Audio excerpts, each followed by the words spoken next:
Hi, this is Dr. Rahman, and today I'm talking about health misinformation. It's rampant. And how are we supposed to differentiate what's real and what's not? And ultimately, whose responsibility is it to educate us about our health and our bodies? Let's think about this just for a moment. Recently, I've heard women that are peri and postmenopausal saying they had no understanding about the changes their body was supposed to go through.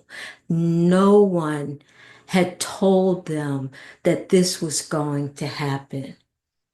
And not long ago, Michelle Obama talked about how no doctor had told her about the female biological clock, and she subsequently had to deal with fertility issues, which made me question whose responsibility is it really? Often parents, mothers don't feel comfortable talking to their young girls about puberty and menstruation and sexuality. And we have school systems that all they want to promote is abstinence and no other conversation. So, whose responsibility is it really? Is it the doctor's responsibility?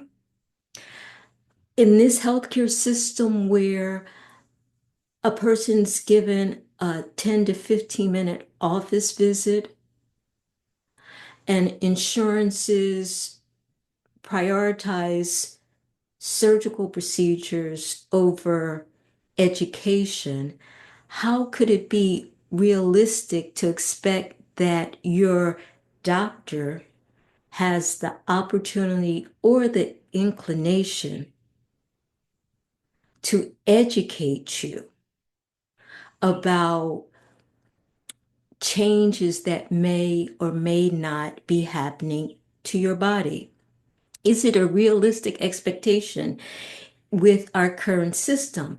And the reality is that when no one's talking about it, when parents aren't talking about it, when school systems aren't educating our students about reproductive health systems, when doctors aren't doing it, there are these gaps. And that's where the medical misinformation starts to fill in the gaps. And we end up with lots of misinformation. We end up with medical mistrust, and we end up with billion-dollar wellness brands. Is that what we want? And what can we do about it? I guess is really the better question. What can we do about it? Do we Google? Do we go to Chat GPT? Do we find an app? And does that solve the problem? Having an app or going to Chat GPT, because convenience doesn't necessarily equate into care, and none of this is perfect. And so we need to have a better understanding of how we can approach the responsibility that we each have in terms of educating ourselves. It's our responsibility, but we need to draw from the assistance of others and other institutions to help us to formulate a better understanding about healthcare. We need to be able to educate our young girls about puberty and menstruation and sexuality. We need to be able to educate pregnant women about more than this is how much you should gain in terms of weight during pregnancy, we need to be able to educate them in terms of nutrition and epigenetics and how all of these things factor in when they're carrying life. And so I am suggesting that we should all do two things. First, we should take the responsibility of health education as our own, and that we supplement our understanding and we supplement our education by drawing on the expertise and the experience of others. And we use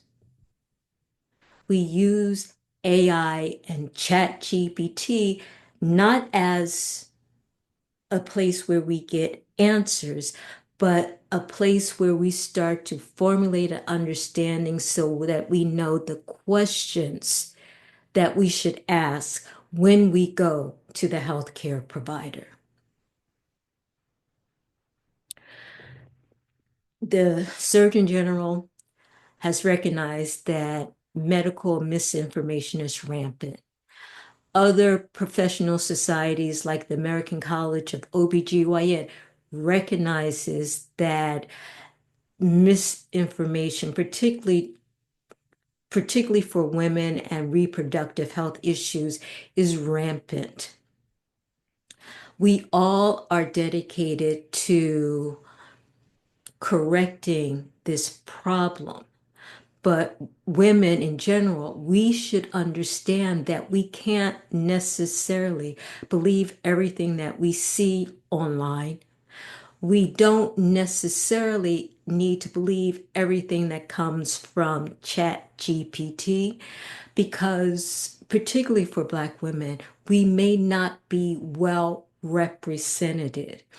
But we need to use these as starting points, and we do need to hold our healthcare professionals accountable for giving us additional information, the expertise, for providing their expertise to help us to partner with them in order to optimize our healthcare.